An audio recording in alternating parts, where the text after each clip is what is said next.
दोस्तों, जिस बच्चे को माँ बाप बड़े ही प्यार से पालते हैं, जिस दिन पैदा होता है पता नहीं कितने पटाखे दगा देते हैं, पता नहीं कितने पैसे खर्च कर देते हैं, दुकानदार के सारे लड्डू खत्म कर देते हैं दोस्तों।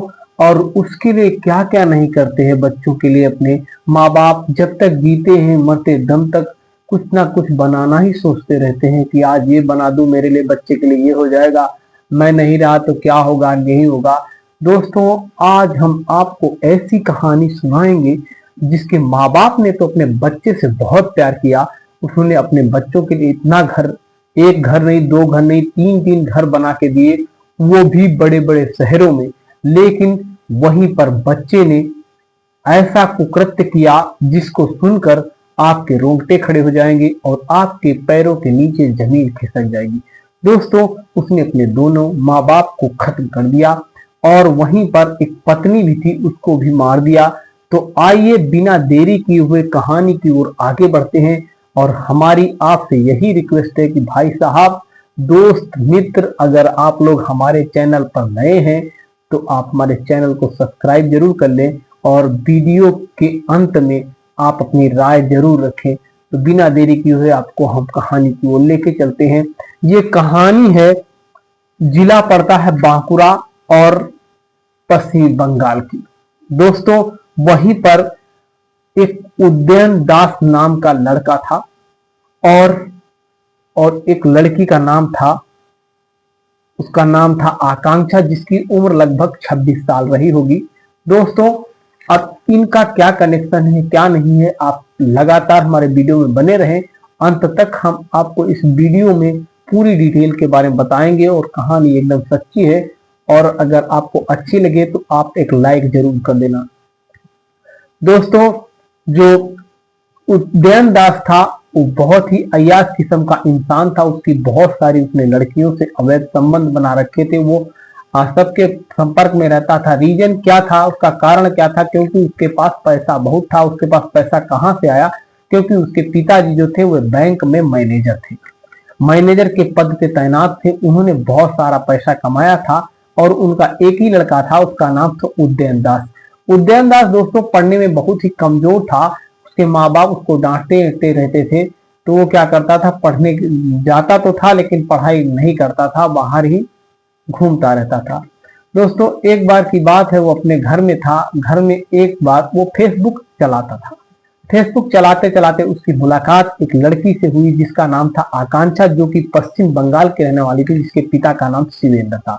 पश्चिम बंगाल का जिला है बांकुड़ा, वहां की रहने वाली थी। और ये जो आपका उदयन दास था, ये मध्य प्रदेश का रहने वाला था। और मध्य प्रदेश में एक जगह पड़ती है गोविंदपुर थाना क्षेत्र, वहीं का ये रहने वाला था। दोस्तों, वो ये उससे फेसबुक में चैट करता है और कहता है कि मैं जो है एक आईएफएस अफसर हूं और अपनी ड्यूटी पर तैनात हूं और मेरा जाना अक्सर अमेरिका और भारत अक्सर आना जाना लगा रहता है।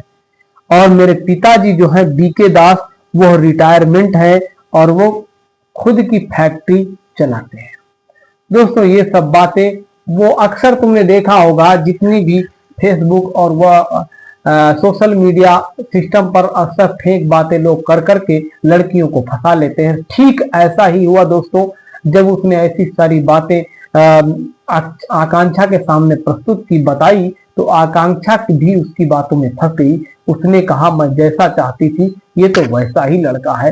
अरे परमात्मा, मेरी बहुत बढ़िया जोड़ी मिलाई, तो बहुत अच्छा है और अमेरिका में भी रहता है, शायद ये मुझे भी कभी ना कभी अमेरिका ले जाएगा। दोस्तों, उसके मन में लालच जाग जाता है और वो अपने घर में रोज अपने माँ बाप शिवेंद्र शर्मा को, अपने पिताजी को बताने लगती है कि मैं तैयारी कर रही हूँ और कुछ दिन के बाद मेरा वीजा कंप्लीट हो जाएगा और कंप्लीट होने के बाद मेरा पासपोर्ट बनवा लूंगी और पासपोर्ट बनाने के बाद मैं अमेरिका जाऊंगी, क्योंकि मुझे कोई कंपनी बुला रही है। और यहां तक कि उदयन दास उससे ये भी कहता था कि मैं दिल्ली से आईटीआई से ग्रेजुएट हूं और मेरा बहुत अच्छा बैकग्राउंड है और मैं बहुत अच्छा काम करता हूं, मेरा भारत में अक्सर आना जाना लगा रहता है। उसने कहा, मैं 2-3 दिन के अंदर भारत में आ रहा हूं और उन लोगों की काफी बातें चीतें होती रही, तो वो भी घुल मिल गई थी। आकांक्षा भी बिल्कुल उसको अपना समझने लगी थी, पूरी दिल की बातें उसके साथ शेयर करती थी, वो भी उसके साथ शेयर करता था। दोस्तों उनकी दोनों की बातें बहुत घंटों तक चलती रहती थी, जैसा आज आम बात हो गई है। तुमने देखा होगा फेसबुक में वो नंबर एक दूसरे को देते हैं, देने के बाद में फिर बहुत बातें होती हैं। बातें होने के बाद में वो तो कोई अमेरिका तो था नहीं, वो तो मध्य प्रदेश में रहता था, वो आ करके मिलता है। मिलने के बाद दोनों में की दिल्ली में मुलाकात होती है। दिल्ली में मुलाकात करने के दौरान आकांक्षा और उदयन दास दोनों ही खूब घूमते हैं, ऊटी जाते हैं, मसूरी जाते हैं, जितनी भी घूमने की जगह है। क्यों घूमते हैं? पैसा कहाँ से आता है? पैसा की कमी किसी के पास नहीं थी। किसके पास? उदयन दास के पास। उदयन दास के पास बहुत पैसा था, वो चाहता तो उसकी 7 पुश्तें भी उसी पैसे को खर्च करती। इतना पैसा उसके माँ बाप ने उसके लिए कमाया था, लेकिन दोस्तों उसने उस पैसे का सदुपयोग नहीं किया, उसका दुरुपयोग किया। वो पूरा पैसे को अय्याशी में खर्च करता था। ऐसे ही उसने आकांक्षा को भी फंसाया और उसको साथ में लेकर इधर उधर घूमने लगा। कुछ दिन कर घुमाने के बाद में आकांक्षा को उसने छोड़ दिया। जब आकांक्षा अपने घर गई तो उसके माँ बाप ने पूछा कि तुम कहाँ गई थी? उसने बताया कि मैं दिल्ली में ट्रेनिंग पर गई थी और मुझे अमेरिका जाना है, मैं अमेरिका जाने वाली हूँ। इतना कह करके वो अपने घर में फिर से काम करने लग जाती है दोस्तों।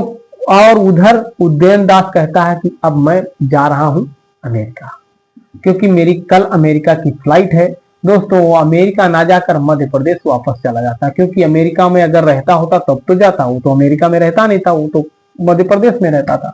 अब वो उधर पश्चिम बंगाल बांकुड़ा जिले वापस चली आती है।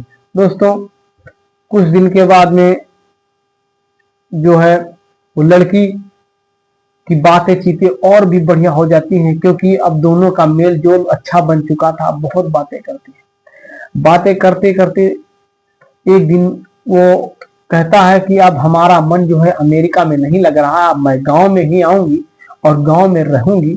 मैं गांव में आऊंगा और गांव में रहूंगा। कौन कहता है? उदयन दास। और वहीं पर रह करके अपना कारोबार करूंगा, कुछ छोटा मोटा जो भी है, कैसा भी मुझे कारोबार करने की जरूरत नहीं, क्योंकि मैंने इतना पैसा कमा ही लिया है।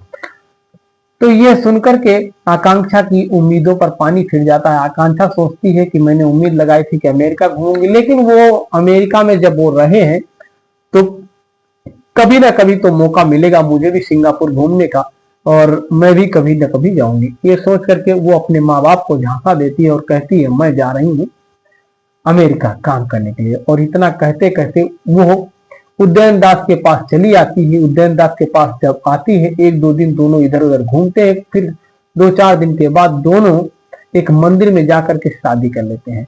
दोस्तों वो वहां पर रहती है, अब वहीं पर मध्य प्रदेश में रहने लगती है। रहते रहते वो अपने माँ बाप के फोन से संपर्क भी खत्म कर देती है। धीरे धीरे वो मैसेज से उनसे बातें करने लगती है।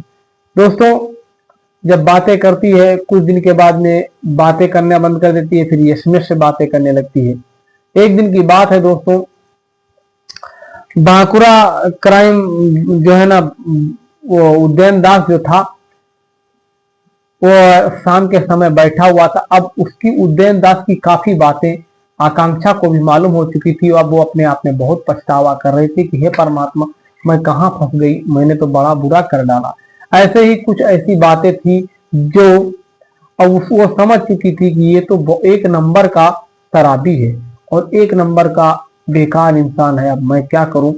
और ऐसे ही कुछ ऐसी बातें थी जो आकांक्षा ने भी उदयन दास से छुपाई थी। आकांक्षा का एक बॉयफ्रेंड था जो उसकी शादी के से पहले था। एक दिन बॉयफ्रेंड ने उसकी कुछ नेकेड वीडियोज और फोटोज उसके व्हाट्सएप में डाली। उस समय वो जो आकांक्षा का फोन था वो उदयन दास के पास था। उदयन दास ने उन फोटोज को देखा और उसके बाद में उसने आकांक्षा से पूछा, तो आकांक्षा ने उसको गोल गोल घुमाने की कोशिश की। इस पर वो गुस्सा हो गया और गुस्सा होकर के दोनों में झगड़ा हुआ। झगड़ा होने के बाद में फिर दोनों सो गए। यहां तक कि दोस्तों आकांक्षा तो सो गई, लेकिन उदयन दास उस रात नहीं सोया। वो रात कौन सी थी? 14 जुलाई। 14 जुलाई की रात उदयन दास पूरी रात नहीं सोया। दोस्तों वो उसकी मौत का षड्यंत्र रचता रहा। मौत कैसे करूं, कैसे इसको मारूं, को ये सोचता रहा। शराब के नशे में इतना धुत था, लगभग उसको आइडिया आया, उसने लगभग सुबह का 5 बज रहा था, 5 बजे उसने एक तकिया उठाई और तकिया उठा करके आकांक्षा के मुंह पे दबाई। दोस्तों, आकांक्षा के मुंह पे जब तकिया दबाई तो उसकी दम घुटने से मौत हो गई। उसको लगा कि ये अभी जिंदा है, तो उसने उसका गला भी घोंट दिया। गला घोंटने के बाद वो की मौत हो जाती है। मौत होने के बाद अब वो सोचता है कि इस लाश को ठिकाने कैसे लगाया जाए।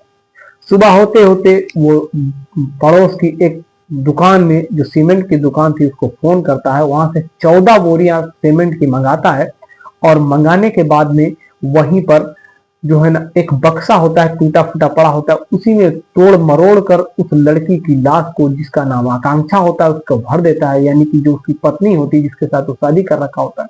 और उसके बाद में 2-3 बोरियां घोल बनाकर उसी में भर देता है, मतलब यानी कि बक्सा जो है ना सीमेंट से फुल कर देता है।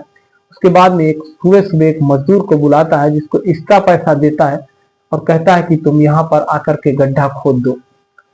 और वो एक मजदूर आता है तो उसके कमरे में गड्ढा खोदने का कारण पूछता है, तो वो कहता है मैं यहाँ पर मंदिर बनाऊंगा। उदयन दास कहता है कि मैं इसके अंदर मंदिर बनाऊंगा, इसलिए इसके अंदर चबूतरा बनाना है। मजदूर गड्ढा खोद के चला जाता है। खोद के जैसे ही खोदने के बाद में वो लंच करने के लिए जाता है, उसी दौरान वो बक्से को उसी में धकेल देता है, किसमें, उसी गड्ढे में। और बाद में मजदूर जब लंच के बाद में आता है, तब तक वो उसके ऊपर मिट्टी उट्टी डाल चुका होता है। उसके बाद में उसके ऊपर वो फर्श कर देता है, अच्छी तगड़ी खासी सीमेंट लगा देता है। लगाने के बाद दोस्तों अब वो आराम से उसी घर में मस्त फिर रहने लगता है। दोस्तों, यहाँ तक की बात जब उसके पिता सत्येंद्र, क्या नाम था उनका, जो है शिवेंद्र शर्मा जी हैं, उनके पास उनकी लड़की हमेशा कुछ ना कुछ मैसेज के द्वारा बात करती रहती थी। लगभग 1 हफ्ता 10 दिन हो गए, उसका कोई मैसेज नहीं आया। उसके बारे में वो सारा कुछ बता चुकी थी। वो गया और उसने अपनी लड़की आकांक्षा शर्मा की गुमशुदगी की रिपोर्ट दर्ज कराई। गुमशुदगी की रिपोर्ट दर्ज कराने के बाद में पुलिस ज्यादा कुछ नहीं कर रही थी। उसने फिर दबाव बनाया, तो पुलिस ने जांच शुरू की। तो उसने आकांक्षा का नंबर निकाला और नंबर निकालने के बाद में उसको जब ट्रेस किया तो उसकी लोकेशन मध्य प्रदेश की एक जगह पर दिखाई दी। पुलिस वहां से रवाना हुई और मध्य प्रदेश की उसी जगह पर पहुंची और जगह जाकर देखा तो वो उसी का घर था। किसका? उदयन दास का घर। उदयन दास के बारे में उनके पिताजी जानते भी थे, क्योंकि उनकी लड़की ने उसके बारे में बता भी रखा था।